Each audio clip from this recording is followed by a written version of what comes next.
Hello and happy Teach Me Tuesday. My name is Lisa Houston and I am a clinical nurse educator specializing in NICU education. And today we are going to be talking about antibiotic use in the NICU. I decided for the month of September during NICU Awareness Month and when we're going to have NICU Nurse Week, day, I guess, but let's really talk about how it should be a week. I wanted to kind of take it back to basics and think about some of the things that we do every day or do frequently or see frequently that maybe we don't always think about kind of why we're doing it or pausing to think about that. And one of those things is antibiotics. So a lot of these slides, there's going to be additional slides from my Instagram page. So if you're finding me from Instagram, there's a few extra things on here. And if you're finding me from another source, don't forget you can find me over there on Instagram. But what I really wanted to emphasize is that in these slides, I'm not going to read them to you. You can sit and pause and kind of think about them. I'm going to tell you a little bit more kind of stories about the antibiotics, which seems weird to tell stories about antibiotics, but you'll see as we're going. But the use of antibiotics in the NICU has significantly reduced neonatal mortality from infection. So you can imagine that, yes, we have been saving smaller and smaller babies throughout my entire career even, but when I started 20 years ago, 24 weeks was even not considered to survive all the time. And now we're saving 22-weekers. So we needed things to kind of catch up with us. And one of those things is antibiotics. So we really do have this stronger focus now on evidence-based use. We talk about antibiotic stewardship and how when I started, everybody got a blood culture, a CBC, AMP and Gent on admission. Everyone, it didn't matter why you came. It didn't matter that your mom's blood pressure skyrocketed and we C-sectioned you and you came to the NICU because of that. If you were a premature baby in the NICU, you got blood culture, CBC, AMP, and Gent. We don't do that anymore because we're creating super bugs. We're part of the problem, right? And so now we know we need to think about what we're treating, what we think we're treating, and what antibiotic we should use to help with that. So let's talk about the history. I did a deep dive. I typed myself some notes because I couldn't get over it. But really this idea that first we know that, penicillin started being used in the 1930s and 1940s. But really this idea of antibiotics that were being used in the NICU, really that idea of what we're treating with sepsis came around in the 1950s and 60s. So we had an emerging understanding of neonatal sepsis where we started to recognize that preterm infants were specifically susceptible to bacterial infections. So we all know that we had a president named John F. Kennedy, right? So John F. Kennedy had a premature baby who was born around 33, 34 weeks who died. Because back then, that was considered too early. We didn't have surfactant. We didn't have all these bonus things to help them. We didn't really understand how to treat hyaline membrane disease, HMD, which is what we call RDS, kind of same idea. And here we are. That now in the 1950s and 60s, we're figuring out, hey, we should probably be giving these babies some antibiotics and watching for them. In the 1980s, we got more specific with our protocols. In the 1990s, we started thinking about, hey, could we use something else besides AMP and Gent? They started using vancomycin more, and then also those combo treatments such as Zosyn. We're going to talk about all of those today. But really this idea of this key moments, right? So we have protocols now. We know that we shouldn't be just giving everybody AMP and Gent, but we're really focusing on targeted therapy. And again, we talk about how the NICU is so evolving and you have to be prepared for change and ready to go and know what you used to do, you might not be doing anymore. This is another example of that. Antibiotic stewardship, knowing what antibiotics we're using is something that is continuing to evolve. So let's talk about AMP. I'm going to let you kind of read through this while I talk through it. I got really into the chemical symbols and decided to include one on every slide. So I'm sorry, I a little nerded out there for you.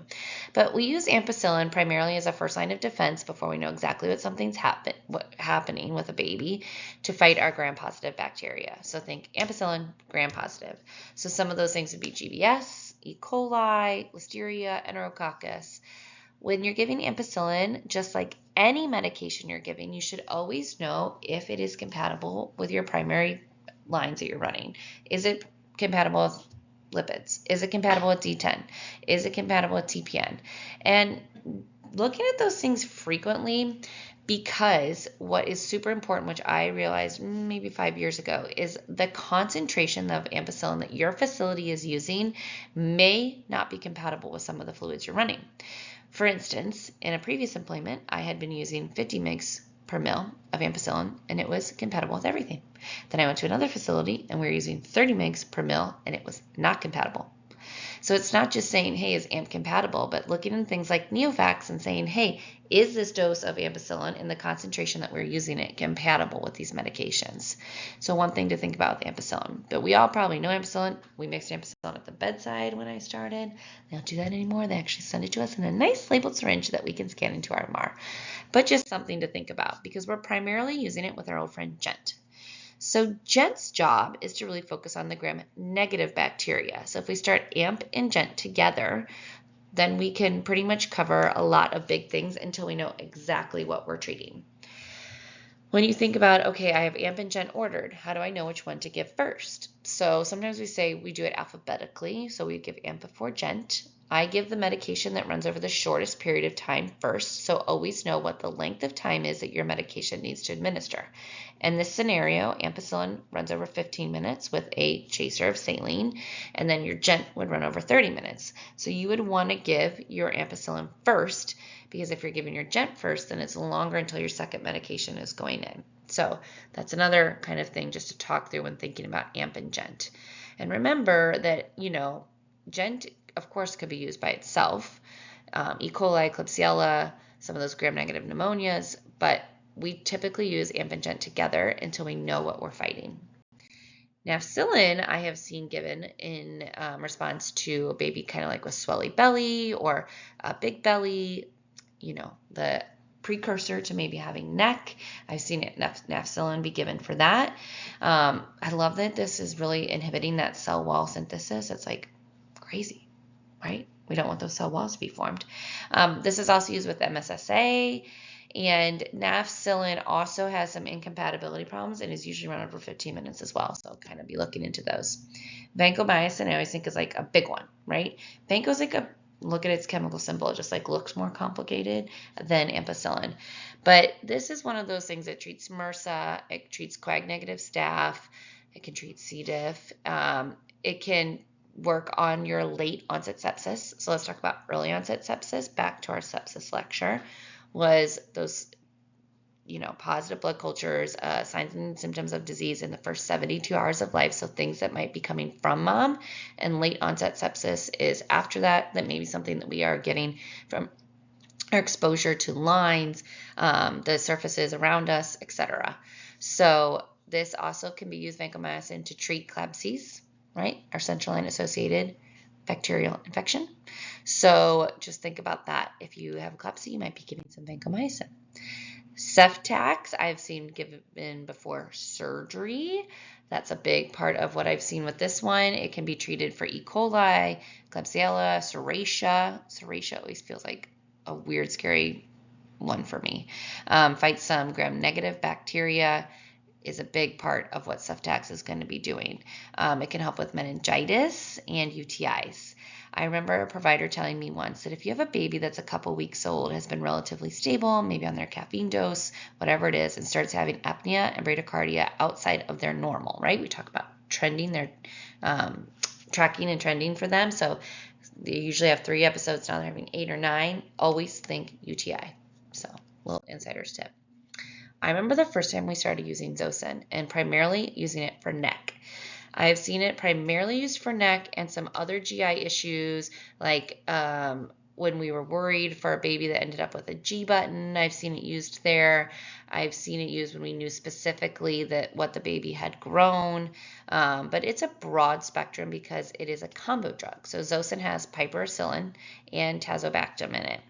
And so those two things are going to be working together to fight a gram-positive and gram-negative bacteria. So you can see that neck is one of the diagnoses that it's used for. It is for anaerobic and gram-negative coverage. It can help with any intra-abdominal infection. So a post-op infection, or if you had a baby with a drain place, but maybe they're not actually saying it's neck, those would be other situations where maybe Zosyn is going to be used. The big thing I think about with parent education, recently, in the last 6 months, I was helping in the unit, and there was a family that they had their baby in the birthing center, and they were concerned about, I don't want to have the baby get an x-ray. I don't really want to have to start antibiotics. Can you tell me more about these things?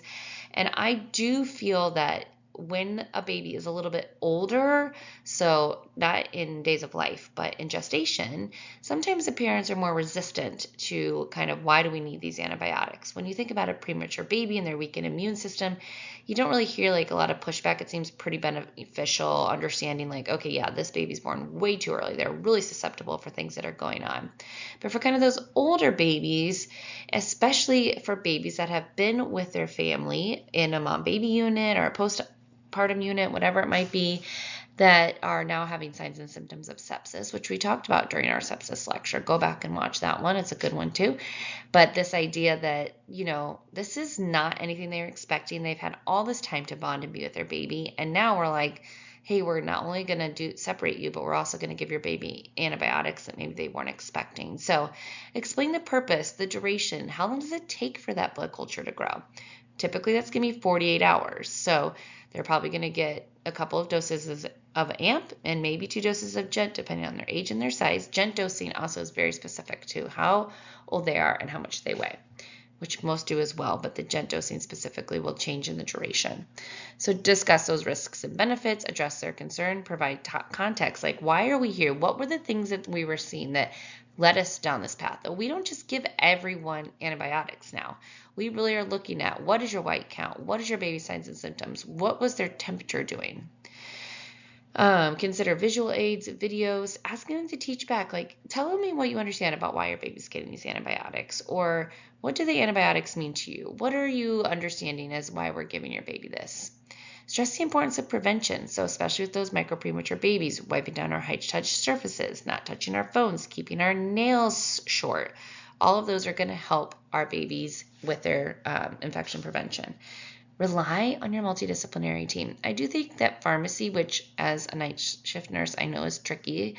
I worked night shift for a very long time. So keeping in mind that if you have a pharmacist available, or could come during the daytime and send them a secure chat, like, hey, mom was asking more questions about why the baby's on AMP and GENT. Could you swing by and explain it to them? Rely on your experts to help you with this. Will help reduce some of that stress for you. So you can pause me. And that's what I love about videos. Just pause me. And this is another bonus that's not on the Instagram page, but just kind of breaking it down. What's the antibiotic's name? What's its class? What target organism are we looking at? And what are some common NICU diagnoses, conditions that we would treat? So just kind of laying it all out here, looking through AMP, GENT, NAF, Vanco, Ceftax, and Arzocin. Now, I also want to point out that this is not every antibiotic we give. But these I read through, I don't know, probably only 4 research articles, kind of like, what are we commonly using? What are we using more often now? I'm also going to be posting a link in my Instagram stories about where I got a lot of this information, especially about their what they're treating, what their class is, how their mechanism of action works. And you just put the antibiotic name at the top. It's, I'm going to blank on it now that I'm telling you. I will put it in the caption. ResearchGate. It is an evidence-based article page that I'm now blanking on. So go back there. If you need something, it's a free resource that you can look things up in.